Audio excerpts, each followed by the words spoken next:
ഇപ്പൊ ബേസിക്കലി നമ്മളൊക്കെ വീഡിയോ കാണുന്ന സമയത്ത് ഇവന്റെ ഒരു താളബോധമാണ് എപ്പോഴും ഈ താളം പിടിക്കുന്ന പരിപാടി. അതിലാണ് എല്ലാവരും ഇപ്പൊ MJ സാറും അത് തന്നെയാ പറഞ്ഞത് മനസ്സിലാക്കുന്നത്. ഇത് എങ്ങനെയാണ് ആക്ച്വലി താളബോധത്തെ കുറിച്ച് പറയുകയാണെങ്കിൽ നമ്മള് പറഞ്ഞില്ലേ ഓണാട്ടുകരയുടേതായ ഒരു താളബോധം കുഞ്ഞിന് കിട്ടിയെന്നുള്ളതാണ് സത്യം പറഞ്ഞു കഴിഞ്ഞാൽ.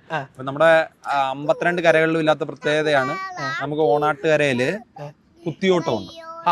കുത്തിയോട്ടം എന്ന് പറഞ്ഞാൽ ഒരു അനുഷ്ഠാന കലയാണ്. അതിൽ കുത്തിയോട്ടത്തിലും നമുക്ക് ഭഗവാൻ സഹായിച്ച് ഒരു അംഗം ആണ് ഞാൻ. അത് കുത്തിയോട്ട കലാക്ഷേത്രം, ചെട്ടുളങ്ങൽ കുത്തിയോട്ട കലാക്ഷേത്രം.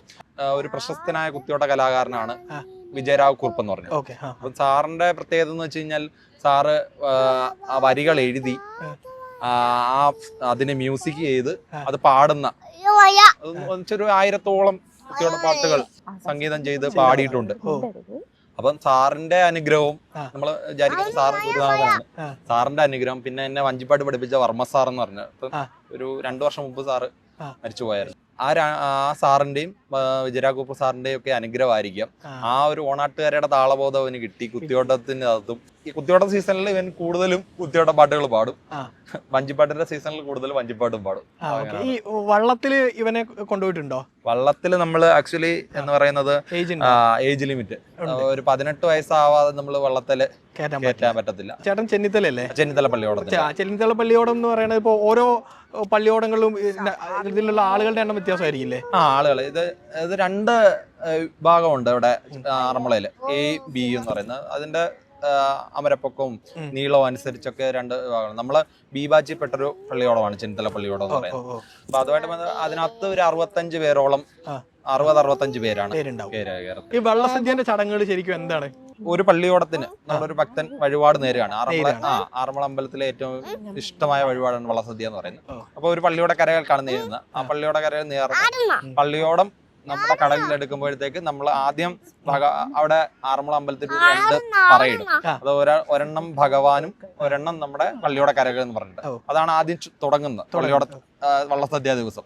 അതിനുശേഷം ഈ മാലയെല്ലാം പൂജിച്ച് വെറ്റ പോലെ എല്ലാം പൂജിച്ച് ഒരു 11 മണി സമയത്ത് നമ്മുടെ പള്ളിയോടെ കടവില്ല, പള്ളിയോടെ ഇട്ടേക്കുന്ന പള്ളിയോടെ കടവിൽ വന്നിട്ട് വെറ്റ പോലെയും മാലയും പൂജിച്ച മാലയും എല്ലാം നമ്മുടെ പള്ളിയോടത്തിന് കൊടുത്ത് ഈ പള്ളിയോടത്തിലേറി എല്ലാവരും കടവിൽ വരും. കടവിൽ വന്നതിന് ശേഷം ഈ അഷ്ടമംഗല്യം സ്വീകരിച്ച് നമ്മളെ ഭഗവാൻ സങ്കല്പത്തിൽ അഷ്ടമംഗല്യം സ്വീകരിച്ച് നമ്മൾ പാട്ടുപാടി വലം വെച്ച് സദ്യ എടുക്കുന്നു. ഇതിന്റെ ബേസിക് കൺസെപ്റ്റ് എന്ന് പറയുന്നത് നമ്മുടെ ഭഗവാൻ തിരുവാറന്മുളയപ്പൻ ഒരാളായിട്ട് വരും എന്നുള്ളതാണ്. അപ്പം ആ ഒരു തുഴച്ചിൽക്കാരനായിട്ട് വന്ന് വള്ളസദ്യയിൽ ഇരിക്കുന്നു. വള്ളസദ്യയിലെ ആൾക്കാർ എന്ത് ചോദിച്ചു കഴിഞ്ഞാലും അത് പാടി ശ്ലോകങ്ങളിലൂടെ പാടി ചോദിച്ചാലും ഇത് കൊടുക്കണം. അതിനകത്തെ ഒരു വരിയും വേണമെങ്കിൽ പാടാം. അതാ ഞാൻ ചോദിക്കാൻ വരികയായിരുന്നു. അപ്പൊ അത്രയും അടുത്ത് നിൽക്കുന്ന ആൾക്ക് എന്തായാലും അത് അരവണ പായസത്തിന്റെ പായസം ചോദിക്കോ?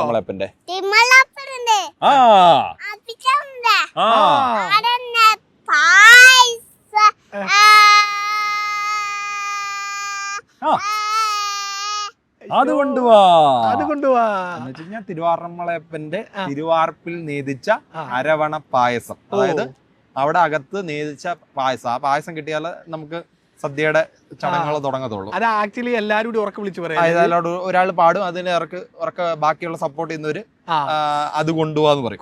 അപ്പൊ ആ വഴിപാട് നടത്തുന്ന ആള് വന്നിട്ട് പായസം ഓൾറെഡി ഒരു ലിസ്റ്റ് ഉണ്ടാവും. നിങ്ങൾ ഇന്നലെ ചോദിക്കും. അതെ ഒരു 64 വട്ടം വിഭവങ്ങളാണ് ഉള്ളത്. അതിലൊരു 48 കൂട്ടം വിഭവങ്ങൾ ഓൾറെഡി നമ്മുടെ ഇലയിൽ ഉണ്ടാവും.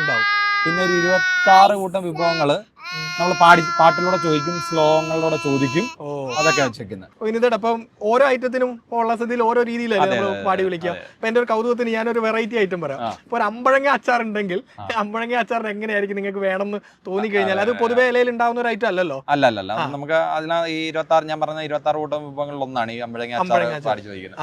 അതായത് വിരിഞ്ഞൊരഞ്ചും 15 മഞ്ചും കഴിഞ്ഞ നാളിൽ കയറിപ്പറിച്ച് അത് കൊണ്ടുവന്ന് ഉപ്പു രസത്തിലിട്ട ചിരട്ട മാങ്ങക്കെതിരൊന്നുമില്ല. അത് ചിരട്ട മാങ്ങ എന്ന് പറയുന്നത് അതിന്റെ തോട് കണ്ടു കഴിഞ്ഞാൽ ഒരു ചിരട്ടയുടെ ഒരു ഇത് വരും.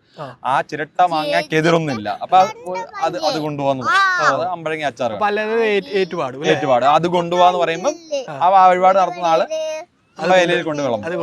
ഇപ്പൊ പാടിയിട്ടുണ്ട്. അച്ചുക്കുട്ടൻ അവിടെ ചോദിച്ചു. അച്ചുക്കുട്ടൻ ഇപ്പം മെയിനായിട്ട് ഈ അരവണ പായസത്തിന്റെയാണ് പഠിച്ചത്. കുറെ അധികം ഇങ്ങനെ പറയുന്നുണ്ട്, പക്ഷെ മുഴുവനായിട്ടില്ല. പലതും നമ്മൾ ഇനിയും പഠിപ്പിച്ചു കൊടുക്കണം. പ്രോപ്പറായിട്ട് ആളങ്ങനെ സംസാരിച്ചും തുടങ്ങിയിട്ടില്ല. 3 വയസ്സ് 2 മാസം ആയിട്ടേ ഉള്ളൂ. ഈ മറ്റുള്ള പാട്ടുകൾ ഇപ്പൊ വഞ്ചിപ്പാട്ടല്ലാതെ എന്തൊരു കലാവാസനയാണ് അവനുള്ളതെന്നാണ് തോന്നിയിട്ടുള്ളത്? ശരിക്കും വഞ്ചിപ്പാട്ടിന്റെ കൂടെ കുത്തിയോട്ടം ഉണ്ട്. കുത്തിയോട്ടത്തിന്റെ ഒരു പാട്ട്, കുത്തിയോട്ടത്തിന്റെ പാട്ട് പാടുവോ?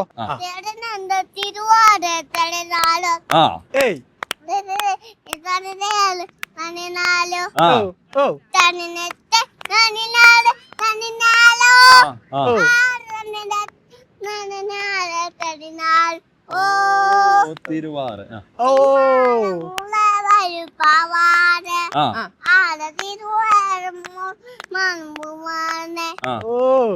Super super.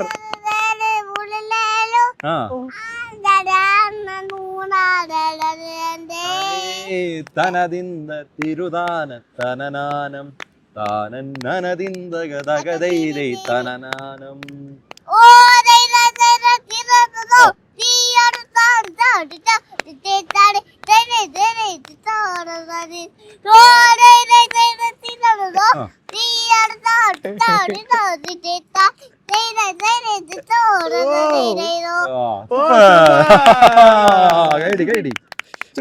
അങ്കിളുടെ ഒരു ഫ്ലൈങ് കിസ് തരുമോ? അങ്ങനെ താളം പിടിക്കുന്നോണ്ട് ചോദിക്കുകയാണ്, ഈ താളവുമായി ബന്ധപ്പെട്ട ചെണ്ട അല്ലെങ്കിൽ മദ്ദളം അങ്ങനെയുള്ള എന്തെങ്കിലും കൊട്ടുമായിട്ട് ബന്ധപ്പെട്ട എന്തെങ്കിലും? ചെണ്ട ഒരു 3 എണ്ണം ചെറിയ ചെണ്ട മേടിച്ചു കൊടുത്തിട്ടുണ്ട്. ചെണ്ടയാണ് ഏറ്റവും ഇഷ്ടം, കൊട്ടാൻ ഏറ്റവും ഇഷ്ടം ചെണ്ടയാണ്. അത് നമ്മളിപ്പോ പാട്ട് കേൾക്കത്തില്ലേ, അപ്പൊ അതിനകത്ത് ഇപ്പം അവര് കൊട്ടുന്നത് പോലെ തന്നെ ഓടിപ്പോയി വേഗം കമ്പെടുത്തോണ്ട് ആ താളത്തിനനുസരിച്ച് കൊട്ടാനായിട്ട് അത് 3 എണ്ണം ഉണ്ട്. വലുത്, അതിന്റെ ചെറുത്, ഏറ്റവും ചെറുത്, അങ്ങനെ 3 സൈസിൽ ചെണ്ടയുണ്ട്. ഇവിടെ കണ്ടാലും ചെണ്ട വേണം ചെണ്ട വേണം. എനിക്കൊരു റിക്വസ്റ്റ് ഉണ്ട്, ഇതിപ്പോഴേ കണ്ടുപിടിച്ചോണ്ട് പറയാണ്, ഇവൻ എന്തെങ്കിലും ഒരു പരിപാടിയിൽ നിങ്ങൾ പഠിപ്പിക്കണം. അത് എന്താണെന്നുള്ളത് നമ്മൾ തീരുമാനിച്ചിട്ടില്ല. അപ്പം ഇവനൊന്ന് വളർന്നു വന്നു കഴിഞ്ഞിട്ട് ഇവൻ എന്തിലാണ് ഇൻട്രസ്റ്റ് എന്നുള്ളത് അവൻ തന്നെ പറയുമായിരിക്കും. അപ്പൊ അതില് നമ്മൾ കൊടുക്കാന്ന്, നമ്മളൊരു ഫോഴ്സ്ഫുള്ളി ചെയ്യുന്നതിനെക്കാട്ടിയും ഇഷ്ടം എന്ന് പറയുന്നത് അവൻ ചെണ്ടയാണോ പാട്ടാണോ അവന് ഇഷ്ടമുള്ളത് സംഭവം. അപ്പൊ ഒരു ഇൻട്രസ്റ്റ് വരുമല്ലോ. അപ്പൊ അതാണ്. പിന്നെ നമ്മുടെ ഓൺ കലകളാണ് ഈ ഓണാട്ടുകാരയിലെ ചെട്ടള, കുത്തിയോട്ടവും വഞ്ചിപ്പാട്ടും. അതിനകത്ത് എന്തായാലും ഉണ്ടാവണം അല്ലേ? അതുണ്ടാവണമെന്നുള്ളതാണ്. വിനീതേട്ടന്റെ ലൈഫിൽ ഇപ്പൊ നമുക്ക് പലർക്കും പല രീതിയിൽ പുറത്തു പോകാനൊക്കെ ഒരു അവസരങ്ങൾ കിട്ടും. അപ്പൊ നമ്മൾ നാടുമായി ബന്ധപ്പെട്ട് ഇപ്പോ ചെറിയ തോതിലൊക്കെ നമ്മൾ കൂട്ടുകാരൊന്നും മിസ് ചെയ്യണ്ട, അല്ലെങ്കിൽ നാട്ടിലുള്ള ചില പരിപാടികളൊന്നും മിസ് ചെയ്യണ്ടെന്നൊക്കെ വിചാരിച്ച് നമ്മളിങ്ങനെ നാട്ടിലിങ്ങനെ നാടുമായി ബന്ധപ്പെട്ട് വെക്കും. ഇപ്പൊ വിനീതേട്ടന്റെ സംസാരത്തിലൊക്കെ പലപ്പോഴും എനിക്ക് ഞാൻ റെഫറൻസ് എടുക്കുന്ന സമയത്ത് അങ്ങനെ തോന്നിയിട്ടുണ്ട്. ഇപ്പൊ നാടിന്റെ കൾച്ചറിനെ മുറുകെ പിടിച്ച് പുറത്തൊക്കെ പോകാനുള്ള അവസരങ്ങൾ ഉണ്ടായിട്ടും അങ്ങനെ നിൽക്കുന്ന ഒരാളെന്ന രീതിയിൽ എനിക്ക് തോന്നിയിട്ടുണ്ട്. ശരിക്കും അങ്ങനെ തന്നെയാണോ ലൈഫിൽ? അതെന്ന് വെച്ച് കഴിഞ്ഞാൽ നമുക്ക് പഠിത്തം കഴിഞ്ഞ ശേഷം നമുക്ക് ഞാൻ IT ഫീൽഡിലാണ് വർക്ക് ചെയ്യുന്നത്. ആദ്യം വിപ്രോയിലായിരുന്നു, ഇപ്പൊ ഹർമൻ എന്ന് പറഞ്ഞ കമ്പനിയില്. അതൊരു ഭാഗ്യമാണ്. എന്ന് വെച്ച് കഴിഞ്ഞാൽ നാട്ടിൽ തന്നെ നിൽക്കാൻ പറ്റുന്ന ഒരു ജോലി കിട്ടിയത് തന്നെ അത് നമ്മുടെ ആഗ്രഹം അത് തന്നെ ആയിരുന്നു. നമ്മള് ഈ IT ലൈഫ് എന്ന് പറയുന്നത് ഇച്ചിരി ഒരു ഹെക്റ്റിക് ആയിട്ടുള്ള ലൈഫാണ്. അത് നമ്മൾ ആലോചിച്ച് കഴിയുമ്പോഴത്തേക്ക് അത് കഴിഞ്ഞ് നമുക്ക് പ്രോഗ്രാംസ് ചെയ്യാൻ പറ്റുന്നതുകൊണ്ട് നമുക്ക് അതിൻ്റെതൊരു പ്രഷർ ഫീൽ ചെയ്യുന്നില്ല. അത് പറഞ്ഞാൽ അത് കഴിഞ്ഞതിന് ശേഷം നമ്മൾ പെട്ടെന്ന് പോയിട്ട് വർക്ക് ചെയ്ത് കഴിഞ്ഞിട്ട് നമ്മൾ ആ പ്രോഗ്രാമിലേക്ക് ചെയ്യുന്നു. അപ്പം നമ്മൾ കുത്തിയോട്ടമായാലും ആ കുത്തിയോട്ടം വൈകിട്ടായിരിക്കും ചിലപ്പോൾ പ്രോഗ്രാം. നമ്മൾ ഓരോ 1 ഡേ പരിപാടി എന്ന് പറയും. അതായത് ചില അമ്പലങ്ങളിൽ കുത്തിയോട്ട പാട്ടും ചൂടും എന്ന് പറഞ്ഞിട്ട് അതിന് അനുഷ്ഠാനമില്ല, കുത്തിയോട്ട പാട്ട് അതൊരു കലാരൂപത്തിൽ തന്നെ അവതരിപ്പിക്കുന്നു. അപ്പൊ അതിനൊക്കെ പാർട്ടിസിപ്പേറ്റ് ചെയ്യുന്നു. പിന്നെ ഈ വള്ളസദ്യ, വള്ളംകളി സീസൺ, അതൊക്കെ ഭയങ്കരമായിട്ട് നമ്മൾ എവിടെങ്കിലും പോയി കഴിഞ്ഞാൽ ഭയങ്കരമായിട്ട് മിസ് ചെയ്യും. അതുകൊണ്ട് സത്യം പറഞ്ഞു കഴിഞ്ഞാൽ പോവാതെ നിൽക്കുകയാണ്.